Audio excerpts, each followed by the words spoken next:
Stadium के जो घेरावा किया गया है उन तमाम घेरावों को जो है सो तोड़ करके चोर यहां से ले जा रहे हैं। ये जो विजुअल में आप देख रहे हैं ये है मधुबनी स्टेडियम।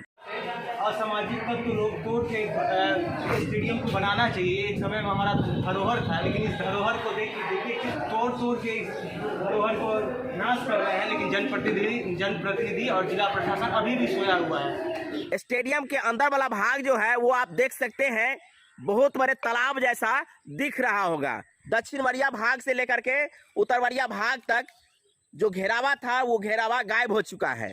देख लीजिए किस प्रकार से ये लोगों का जो है सो पैखाना घर बन गया है। जो जगह बैठने के लिए बनाया गया था वो जगह आज पैखाना करने के लिए बन गया है।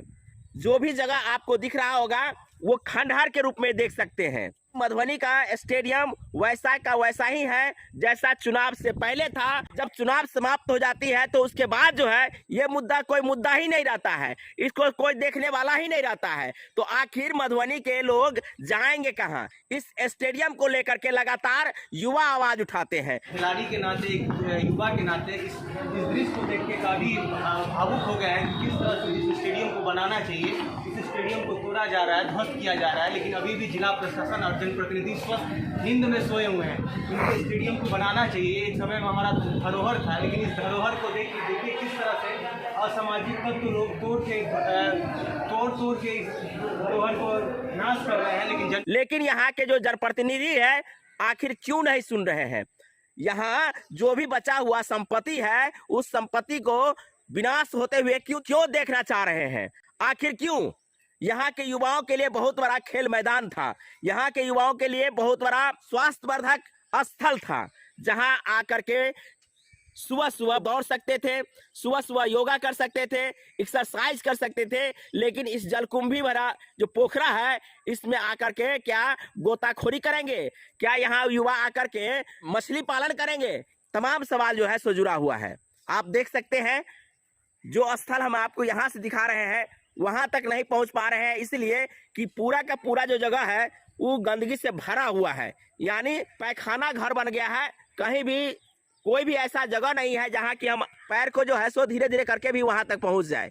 जो स्टेडियम का बचा हुआ भाग है उस भाग को भी तोड़ के जो है बर्बाद कर दिया गया है। यानी तोड़ने के बाद उसको क्या कर रहा होगा ये मुझे पता नहीं है, लेकिन आप देख सकते हैं जो अवशेष बचा हुआ है इससे यही पता चलता है कि इसको धीरे धीरे तोड़ करके जो है सो ले जाया जा रहा है।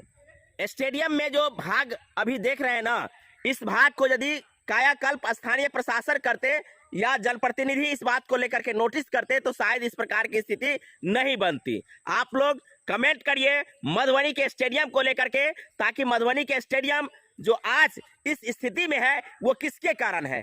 मधुबनी के स्टेडियम के लिए कौन जिम्मेवार है? मधुबनी स्टेडियम के लिए आप यदि मुहिम नहीं चलाइएगा तो इसी प्रकार ये स्टेडियम धीरे धीरे टूट करके प्लेन भूमि बन जाएगी और उसके बाद जो है क्या होता है वो भी आप जानते हैं। उसके बाद इस पर भी किसी न किसी का कब्जा हो जाएगा। इसलिए मधुबनी के स्टेडियम को आप लोग बचाइए, अन्यथा आपका स्टेडियम ये बर्बाद हो जाएगा। आप लोग इस वीडियो को अधिक से अधिक शेयर कीजिए ताकि ये बात नोटिस कर सके कि मधुबनी स्टेडियम के इस जर्जर हालात को लेकर के कौन जिम्मेदार है। आखिर क्यों नहीं इस स्टेडियम को सुदृढ़ रूप से एक सौंदर्यीकरण दृष्टिकोण से बनाया जा रहा है, ताकि मधुबनी के युवा, मधुबनी के लोग आकर के यहाँ खुली सांस ले सके।